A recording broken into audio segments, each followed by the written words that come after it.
a plate, and we're just using these little plates that are here. This so is whole milk we're using? Yes, and you're going to find that that's going to be important a little later on without giving away the secret. Oh, okay. So there you go. So here's our milk. Okay. Got it? All right. And then we're going to use some food coloring. So I'm going to let this one sit for a second. On yours, pick up the food coloring, and you're just going to put a couple drops in the middle. So a couple drops of green. Go ahead and do yours. Oh, okay. So a couple drops. Yeah, that's perfect. All right. A little yellow there, a little bit of blue. Good. Okay. A little bit of red. I splattered there. mine a little. All right. Yeah.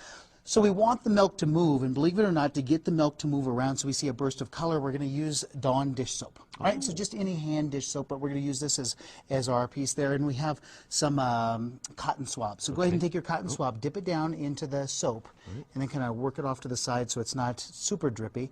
And now what I want you to do is this. We're going to focus on this first one, your plate over here. The green one here? You're going to go right into the very middle of it here in a second. You're just going to put it right down inside and watch what happens. All right. Ready? When I put it in there, do I leave it there? Yeah, just leave it right there. So The green one here. Absolutely. All Just right. any of them is fine. Just put it in. Oh, Now leave look it at inside. that. Go Oh, ahead leave and it leave in it the in there middle. and watch what happens. Oh, You get this for it. burst. Oh, look at now this. look at this. The milk continues to move and continues to move. You're not moving your hand at all. Can you see with my big see, fat hand no, in there? See that explosion of color that's there? Look, oh, it's still going. Isn't that Gee great? whiz. All right. So mine over here. Focus on this one over here as we move over again. It stopped moving, and so as we get close to it here and we go down inside, you might be able to see the very center of it. Watch what happens as soon as we touch. We get that burst of color. Look at that. Isn't that just amazing? That is amazing. So So here's it's the soap that is the catalyst for all of this. You're huh? coming into it. So milk, I guess the first question I'd ask is it only with milk? And so if I was doing this as a science fair project, I might try something else. I might try something like water over here. Look at that, a little bit of the soap is still in going. there and it's How still about going. that? When Oh, we look do at this that. with water, you'll see that absolutely nothing happens at all. So if I were to put some food coloring in the water here like this